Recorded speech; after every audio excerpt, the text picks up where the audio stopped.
waxaa maanta daljirka daahsoon ka dhacay dibadbax ballaaran ay ka qayb galeen mas'uuliyiin ka socotay maamulka gobolka Banaadir qaar ka mid ah gudoomiyaasha degmooyinka gobolka Banaadir ururada haweenka iyo waliba boqolaal shacab Soomaali ah kuwaas oo ka kala yimid degmooyinka gobolka Banaadir waxaana dibadbaxaasi lagu taageeray howlgalka badweynta Hindiya ay bilaabeen ciidamada dawladda Soomaaliya iyo waliba kuwa Amisom banaanbaxan oo soo qabanqaabiyay maamulka gobolka Banaadir ayaa waxaa dadweynaha ka soo qayb galay la hadlay afhayeenka maamulka gobolka Banaadir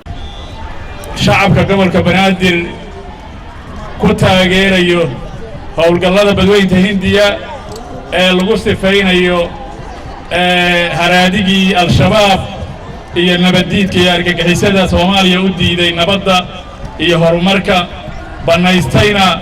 cirdigooda iyo xoolahooda iyo sharaftooda iyo dhiigooda haddaan nahay maamulka gobolka Banaadir waa la soo dhaweynaynaa waana ku taageersanahay waana garab taaganahay waana uga mahad celinaynaa maamulada runtii ka qayb qaadanaya ee gobolada kale waxaan leenahay hore u sii wada garbi taagnaada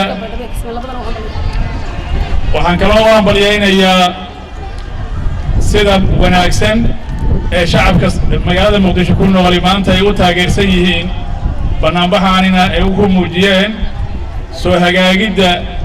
iyo sharafta iyo wanaagga iyo iftiinka ka muuqda magaalada Muqdisho oo runtii ay soo hagaagayso ammaankeeda soo hagaagayso qaar ka mid ah gudoomiyaasha degmooyinka gobolka Banaadir oo iyagana ka qayb qaadanaya dibadbaxa ayaa warbaahinta la hadlay nabad ayaa naas nugale aad ayaan ugu faraxsanahay dadku inay abaabulaan inay ayagu nabadii ka shaqeeyaan inay nabadda markay dareemaan ayagu isku soo baxaan ay yiraahdaan nabadiyaan rabnaa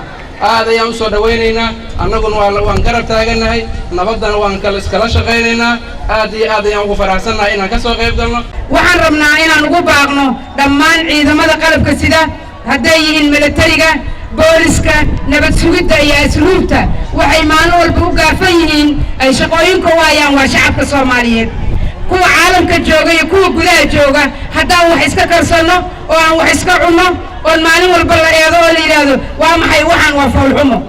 kaliya haddaan tusaale u soo qaadano magaalada Muqdisho waxaa ku nool 3 milyan oo qofood ka badan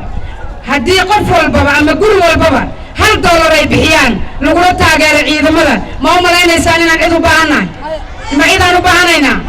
laakiin markii guriga ee multimillionaire dadka ay ganacsanaya ayagoo gacmo laabanay habeenka guryaha u soo hoydaan ciidanka banaanka taagan oo dhadada taagan aan la taageerin haddana cay loogu darmayeelaynaa dhawaan ayay ahayd kolkii dawladda Soomaaliya ay ku dhawaaqday howlgalka badweynta Hindiya waxaana soo badanaya taageerada la siinayo howlgalkaasi ayadoona dawladda Soomaaliya kula wareegtay deegaano hor loo ka maqnaa gacanta dawladda Maxamed Ibraahim Gaabo Royal TV Muqdisho.